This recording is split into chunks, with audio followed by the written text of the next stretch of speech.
అందరికీ నమస్కారం. నేను మీ లక్ష్మి. జ్యోతిష్య శాస్త్ర పండితులు, వాస్తు శిక్షణ నిపుణులు, లలితాదేవి ఉపాసకులు బ్రహ్మశ్రీ నానాజీ పట్నాయక్ గారు ప్రస్తుతం మనతో పాటుగా ఉన్నారు. నమస్కారం గురూజీ. శ్రీమాత్రే నమః. గురూజీ, ఇప్పుడు ప్రెజెంట్ కుజుడు, రవి వీక్షణలో ఉన్నారు. అండ్ నవంబర్ 16 నుంచి శని వక్రం పోయి స్ట్రైట్ అవుతుంది. గురూజీ, ఈ మార్పు మూలంగా కర్కటక రాశి వారికి ఏ విధంగా ఉంటుంది? వాళ్ళ జీవితంలో ఎలాంటి మార్పులు వస్తాయి? ఏం కలిసి వస్తాయి? ఏం కలిసి రావు గురూజీ? తప్పకుండా అమ్మా. ఈ కుజుడు రాశిలో నీచభంగ రాజయోగం జరిగింది కర్కాటకం వారికి. ఓకే. అదేవిధంగా కుజుడు నుంచి 4వ స్థానంలో 2వ అధిపతి అయినటువంటి రవి 4లో ఉన్నాడు. అష్టమంలో ఉండే శని వక్రత్యాగమై అష్టమ శనిలో ఉంది ఇప్పుడు ప్రజెంట్ కర్కాటకం వారికి. దీనివల్ల ఏమిటి ఫలితము అంటే, ఒకటి, ఈ కుజుడు ఎవరో కాదు, పంచమ దశమాధిపతి కర్కాటకానికి యోగకారకుడే. కాకపోతే నీచంలోనే నీచభంగ రాజయోగం జరిగింది కాబట్టి ఉద్యోగ సంబంధించిన విషయంలో స్ట్రెస్ కాస్త ఎక్కువగా ఉంటూ, ఉద్యోగము లేదా లేనట్లయితే ప్రెగ్నెన్సీ లేడీస్ ఉంటారు, ఈ ప్రెగ్నెన్సీతో ఉండేటువంటి లేడీస్ కొంచెం స్ట్రెస్ అవుతూ ఉంటారు ఈ టైంలో. బట్ ఏంటంటే ఇక్కడ వీళ్ళకి ఉద్యోగ అవకాశాలు కూడా బ్రహ్మాండంగా వస్తాయి నీచభంగ రాజయోగం వల్ల. అంటే ఇంకా ఉద్యోగం రాదు అనుకునేవి రావడం. ఎట్లాంటి రంగాల్లో? డిఫెన్స్ కానీ, పోలీస్ డిపార్ట్మెంట్ కానీ, నేవీ కానీ, ఇట్లాంటి డిఫెన్స్ రిలేటెడ్ సంబంధించిన వాటిల్లోని, సెక్యూరిటీ రిలేటెడ్ సంబంధించిన వాటిలో ఉద్యోగాలు రావడం అనేటువంటి చాలా స్పష్టంగా చూపిస్తుంది. అదేవిధంగా వీళ్ళ యొక్క ఆలోచనతో ఏదైనా కొత్తగా ఏదైనా ఫ్యాక్టరీస్ కానీ, ఏదైనా టెక్నికల్గా ఏదైనా క్రియేట్ చేసేటువంటి వాటిల్లో కానీ వీళ్ళకి కలిసి రావడం అనేటువంటి చాలా స్పష్టంగా చూపిస్తుంది.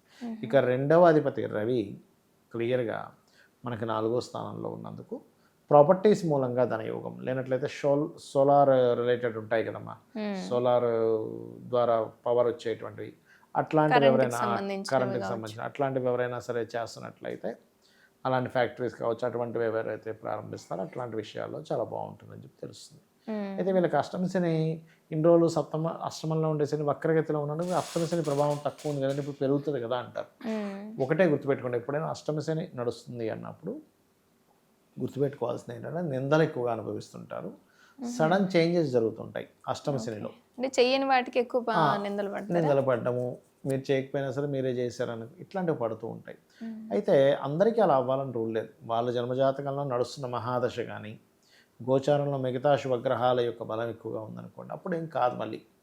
మరి దీనికి ఏం చేయాలి అంటే, ఒకటే, స్లో అవుతుంటాయి పనులు, కొంచెం ఆకస్మికంగా కొన్ని మార్పులు జరుగుతాయని అర్థం చేసుకొని వీళ్ళు నువ్వులు దానంగా ఇస్తూ ఉండాలి. తెల్ల నువ్వులు, నీలం రంగు వస్త్రము పురోహితుడికి దానంగా ఇవ్వడము. వీలైతే నవగ్రహాల్లో ప్రత్యేకంగా మనము రవి, కుజ, శని, కేతు గ్రహాల దగ్గర దీపారాధన చేయడం ముఖ్యంగా చేస్తుండాలి.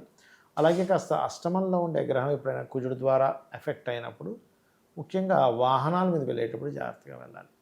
తొందరపాటు నిర్ణయాలు పనికిరాదు. మరియు దీంతోపాటు ఇంకొక విషయం ఏంటంటే, పూర్వీకుల ఆస్తులు ఉంటాయి, అంటే తాతగారి ఆస్తి, ప్రత్యేకంగా తాతగారి ఆస్తికి సంబంధించినటువంటి విషయంలో తొందరపాటు నిర్ణయం అస్సలు పనికిరాదు అనేటువంటి చాలా స్పష్టంగా చూపిస్తుంది ఇక్కడ. అది మెయిన్గా చేసుకోవాలి. ఇక విద్యార్థులకి ఎలా ఉంది గురూజీ? విద్యార్థులకంటే కొంచెం చతుర్థంలో రవి నీచ కదా, కొంచెం మెడికల్ రంగాల్లో వాళ్ళకి బాగానే ఉంటుంది, కానీ ఏదైనా కొంత స్ట్రెస్ఫుల్గా వెళ్తూ ఉంటుంది. గురూజీ, ఇప్పుడు మన భారతదేశంలో ఉన్న వాళ్ళకంటే అన్ని రాశులు ఎలా ఉంటాయి, ఇప్పుడు మన తెలుగు రాష్ట్రాల వాళ్ళకి తెలుస్తుంది. మొత్తం దేశవ్యాప్తంగా ఈ మార్పు అనేది ఎలా ఉంటుంది? ఒకటేనమ్మా, ఎప్పుడైనా సరే మనకి ముండేన్ ఆస్ట్రాలజీ అంటారు, అంటే మైథుని జ్యోతిష్యము అని. ఈ మైథుని జ్యోతిష్యంలో ఏంటంటే, దేశవ్యాప్తంగా కలిగేటువంటి ఫలితాలు మనం చూడండి. క్రోధినామ సంవత్సరం వస్తుంది అనగానే మనం చెప్పుకున్నాం, అంతా గొడవలు, గందరగోళంగా ఉంటుంది. అది అలాగే సాగుతుంది, ఒకటి అయిపోగానే ఒకటి ఏదో ఒక ఇష్యూ మనకు తిరుగుతూనే ఉంది యూట్యూబ్స్లో, మీరు గమనించండి. ఒకటి కంప్లీట్ అవ్వక ముందే ఇంకోటి రెడీగా ఉంటుంది. ఇద్దరు కొడుకుంటారు, అదంతా గోల. ఇంకోళ్ళు ఎవరో ఎంటర్ అయ్యారు, ఆ గోరాని ఇదని రాజకీయ నాయకులు గొడవలని, అక్కడేదో హైడ్రా గొడవలని, లేకపోతే మనకి మీన రాశిలోకి రాహు ఎంటర్ అయినప్పుడే అనుకున్నాం అంత భయంకరమైన వర్షాలు వస్తాయి అని. అది అలాగే జరుగుతుంది. అంటే ఏంటంటే, క్రోధినామ సంవత్సరం అయిపోయే వరకు ఈ కుజుడు ఎప్పుడైతే శనిని చూస్తున్నాడో, ఆల్రెడీ చాలా కాలం నుంచి స్టార్ట్ అయిపోయింది ఆయన చూడడం. ఈ యుద్ధ సంబంధించినటువంటివి ఇవన్నీ ఇంకా పెరుగుతాయి.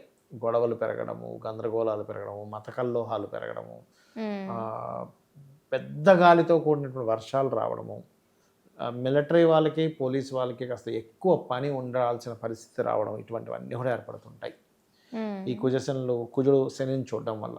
అందుకని ఏంటంటే, నేను చెప్పేది ఒకటే, కాస్త దూర ప్రాంతాలకి జర్నీ చేసేటువంటి వారు, అదేవిధంగా ఇక్కడ పలానా దగ్గర గొడవ అవుతుంది అనుకునేటువంటి సందర్భం ఉండేటువంటి విషయాల్లోని మీ పర్సనల్గా కూడా ఏదైనా ఈ మాట మాట్లాడితే గొడవ అవుతుంది అని అనుకునేటప్పుడు విషయాల్లోని కొంత జాగ్రత్తగా ఉండాలి అనేటువంటి చాలా స్పష్టంగా చూపిస్తుంది పరిస్థితి అనేటువంటిది. కాబట్టి ఈ విషయంలో చాలా జాగ్రత్తగా ఉండండి. ఇక రెండవది ఏంటంటే ఇక్కడ దేశవ్యాప్తంగా ఒక ఎత్తు అయితే, దేశవ్యాప్తంగా ఇందాక మనం చెప్పుకున్నట్టుగా గందరగోళ పరిస్థితి ఈ యొక్క కృతనామ సంవత్సరం అయిపోయే వరకు ఉంటుంది. ఎందుకు ఈ కుజుడు కూడా శనిని చూస్తున్నందుకు. రెండవది ఏంటంటే కొంతమందికి రాసులు నక్షత్రాలు కూడా ఏమీ ఉండవు. అలాంటి వారు కూడా చేసుకోవాల్సిన రెమెడీ ఏమిటంటే గోశాలకు వెళ్ళి చక్కగా గోవులకి క్యారెట్లు, బెల్లము, గోధుమ రవ్వ ఇవి ఎక్కువగా తినిపిస్తూ ఉండాలి. గుర్తుపెట్టుకోండి. అయితే ఈ కుజుడు రవి వీక్షణ వల్ల పరస్పర నీచభంగ రాజయోగం వల్ల ఇందాక మనం చెప్పుకున్నాం ఒక్కొక్క రాశికి ఆ రకంగా నీచభంగ రాజయోగం ఇస్తుంది. అయితే దీంతో పాటు పర్టికులర్గా వాళ్ళ పర్సనల్ చార్ట్లో కనుక ఏదైనా నీచభంగ రాజయోగం ఉంటే అది ఇంకా బాగా యాక్టివ్ అవుతుంది. గోచారంలో నీచభంగ రాజయోగాలు ఉన్నప్పుడు వాళ్ళ పర్సనల్ చార్ట్లో కూడా నీచభంగ రాజయోగం ఉందనుకోండి, అప్పుడు బాగా యాక్టివ్ అవుద్ది. అంటే ఈజీగా కలిసి రావడం కొన్ని. ఇప్పుడు చూడండి, కొన్నిసార్లు ఇక్కడ ఏం మార్కెట్ లేదు భూమి అనుకున్నది కాస్త ఇప్పుడు మీకు ఎందుకమ్మా మనకి ఆంధ్ర ఎలక్షన్స్కి ముందు అసలు అటు సైడ్ ఎవరు అసలు భూమి కొనాలంటే కొనేవాడు లేడు. కానీ ఆ టైంలో కూడా ఆయన కొనున్నాడు అనుకోండి, అప్పుడు పరిస్థితి ఏంటి? ఇప్పుడు రాజైపోయినట్టు. అలాంటి కొన్ని జరుగుతాయి నీచభంగ రాజయోగాలు ఉన్నప్పుడు ఎవరిదైనా పర్సనల్ చాట్లో. కాబట్టి ఈ పరిస్థితులు కూడా వస్తాయి. ఇక ఎప్పుడైనా కుజుడు నీచపడ్డప్పుడు ఏమవుద్దంటే అస్సలు ఇంకా రేట్ లేదు అనుకునేవి విపరీతమైన రేట్లు రావడం, సడన్గా డౌన్ఫాల్ అవడం, ఇట్లాంటివి ఎక్కువ జరుగుతుంటాయి. రవిని వీక్షిస్తున్నందుకు దేశ నేతలు లేదా రాజకీయ నాయకులు కూడా గొడవలు పడ్డం, ఇట్లాంటివి కాస్త ఎక్కువగా జరుగుతూ ఉంటుంది. ఇంకోటి ఏంటంటే కొంచెం మనకి గవర్నమెంట్ ఆఫీసర్స్లో కొంచెం హయ్యర్ లెవెల్లో ఉండేటువంటి వారు కొన్ని కఠినమైనటువంటి నిర్ణయాలు తీసుకోవడము, ఇటువంటివి చాలా స్పష్టంగా గోచరిస్తుంది. ఇక్కడే కాకుండా మొత్తం దేశవ్యాప్తంగా గొడవలు అనేవి మొదలవుతాయి, ఉంటాయి.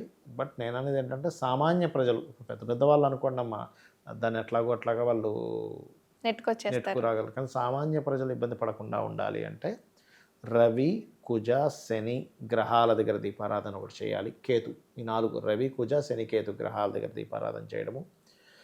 వీలైతే నరసింహస్వామి కానీ, ఆంజనేయ స్వామి కానీ, వెంకటేశ్వర స్వామి కానీ, గణపతి ఆలయాలకు కానీ రెగ్యులర్గా వెళ్ళడం, సుబ్రహ్మణ్యేశ్వర స్వామి ఆలయాలకు కానీ గోవులకి క్యారెట్లు, బెల్లము, గోధుమ రవ్వ, గ్రాసము ఇవి తినిపించడము.